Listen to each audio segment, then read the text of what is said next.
No gold is not enough. No gold is not enough.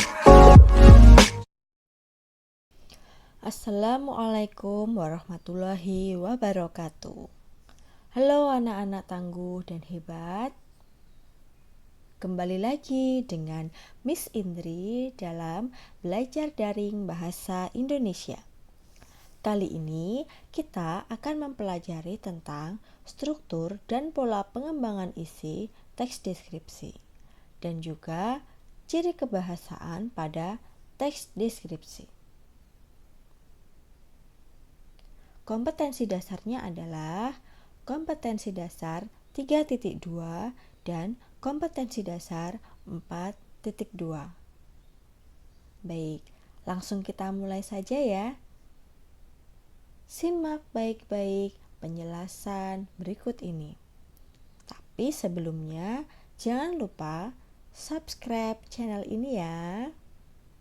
Dan nyalakan loncengnya. Struktur teks deskriptif mencakup identifikasi, deskripsi bagian, dan simpulan. Untuk lebih jelasnya dapat dilihat pada bagan berikut. Yang pertama adalah identifikasi. Identifikasi berisi nama objek, lokasi, sejarah lahirnya, makna umum, dan pernyataan umum objek. Struktur yang kedua adalah deskripsi bagian. Deskripsi bagian berisi perincian bagian objek berdasarkan tanggapan penulis. Bisa apa yang dilihat, apa yang didengar, dan apa yang dirasakan oleh penulis. Perincian juga dapat berisi perincian apa yang didengar, mendengar suara apa saja, misalnya seperti suara-suara yang didengarkan oleh penulis. Kemudian yang ketiga adalah simpulan. Simpulan berisi kesan penulis terhadap objek yang dideskripsikan. Agar kalian lebih memahami tentang struktur teks deskripsi, perhatikan contoh teks berikut ini. Teks yang berjudul Rumah Tongkonan. Pada bagian identifikasi, kita lihat teks rumah tongkonan ini menjelaskan tentang nama objek, lokasi, dan gambaran umum objek. Contohnya pada kalimat pertama, Tongkonan adalah rumah adat masyarakat Toraja. Tongkonan berasal dari kata tongkon yang artinya duduk bersama-sama. Nah, pada kalimat 1 dan 2 ini menjelaskan nama objek. Kemudian di bagian bawahnya menjelaskan tentang lokasi. Suku Toraja yang memiliki rumah adat ini pegunungan yang berbatasan dengan Kabupaten Nrekang, Sulawesi Selatan. Nah, di sini menjelaskan tentang lokasi objek yang berada di Kabupaten Nrekang, Sulawesi Selatan. Selanjutnya, menjelaskan tentang gambaran umum objek. Di sini rumah tongkonan digambarkan bahwa rumah adat ini merupakan salah satu ikon suku Toraja selain upacara pemakamannya. Toraja termasyhur karena rumah adatnya yang unik dan cantik ini. Oleh karena arsitekturnya yang menarik, Tongkonan kemudian dinobatkan sebagai rumah adat Toraja. Nah, di sini dijelaskan tentang gambaran umum objek, yaitu rumah tongkonan. Nah, selanjutnya kita perhatikan deskripsi bagian. Ya.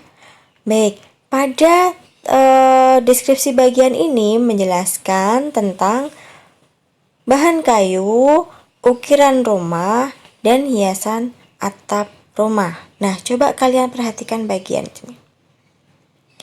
Rumah adat yang satu ini terbuat dari kayu yang bagus dan dihias dengan apik. Hiasan terdapat pada sekujur badan rumah dan atap rumah. Ukiran di sekujur bagian rumah menambah cantik bangunan ini. Nah, pada bagian ini dideskripsikan atau dirinci bahan kayu yang bagus dan dihias dengan apik.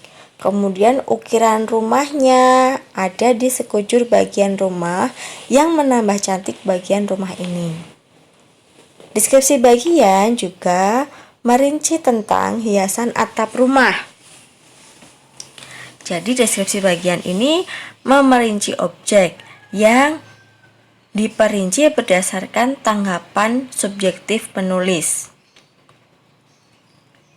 yang berasal dari apa yang dilihat, apa yang didengar, dan apa yang dirasakan oleh penulis. Jadi penulis saat melihat rumah tongkonan itu memang terbuat dari kayu yang bagus dan dihias dengan apik. Nah, seperti itu. Kemudian yang ketiga adalah penutup. Nah, ini bagian atapnya. Bagian penutup ini adalah kesan umum dari penulis, jadi tanggapan penulis. Di sini penulis mengungkapkan atau memberi tanggapan, sungguh kaya warisan budaya Indonesia. Kita bangga memiliki warisan budaya dengan nilai artistik yang tinggi dan unik. Rumah adat tongkonan warisan budaya yang perlu kita jaga. Nah, di sini penulis memberikan kesan umumnya setelah melihat rumah tongkonan. Ya, seperti itu. Jadi, struktur teks deskripsi ada 3, yaitu identifikasi, deskripsi bagian, dan penutup. Selanjutnya, pola pengembangan isi teks deskripsi.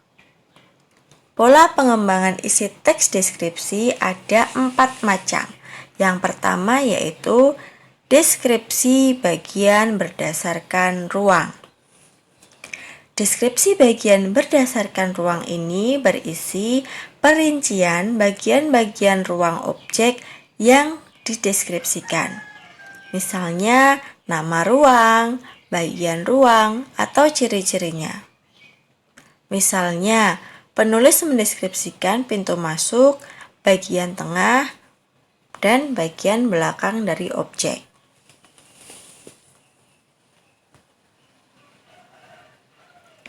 Yang kedua yaitu bagian objek. Deskripsi bagian berdasarkan bagian-bagian objek berisi bagian-bagian yang dideskripsikan. Misalnya mendeskripsikan pantai. Mendeskripsikan pantai bisa dideskripsikan berdasarkan bagian-bagian objeknya. Bisa bawah lautnya, ombaknya, pasirnya, pemandangan tumbuhan atau hewan pantai, dan lain sebagainya. Kemudian yang ketiga yaitu deskripsi bagian berdasarkan proses sesuatu berlangsung. Deskripsi bagian berdasarkan proses sesuatu berlangsung berisi perincian bagian awal, mulai meningkat, puncak atau inti, kemudian penutup. Misalnya pada sebuah acara, dideskripsikan bagian awal acara, tengah acara, dan pada akhir acara. Di sini kalian bisa membaca teks pada buku paket yang berjudul Pementasan Drama Kolosal Aryah. Kemudian yang keempat yaitu deskripsi bagian berupa pemfokusan. Nah, deskripsi ini berisi bagian yang paling disukai dari yang dideskripsikan. Misalnya, bagian yang paling saya sukai dari perpustakaan ini adalah ruang bacanya. Desain unik dengan cat cerah memberikan kenyamanan yang luar biasa pada pengunjung. Nah, jadi deskripsi pemfokusan ini hanya terfokus pada salah satu bagian yang paling disukai. Misalnya tadi ya, dalam perpustakaan itu kan luas. Misalnya ada ruang baca, ada ruang buku, ada ruang koleksi. Nah, tetapi pada deskripsi pemfokusan ini, kalian hanya mendeskripsikan bagian yang paling disukai saja. Misalnya, contohnya di sini adalah ruang bacanya.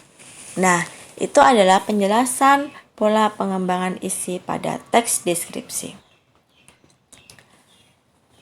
Nah, itu tadi penjelasan tentang struktur teks deskripsi, pola pengembangan, dan penggunaan bahasa pada teks deskripsi. Semoga kalian paham ya.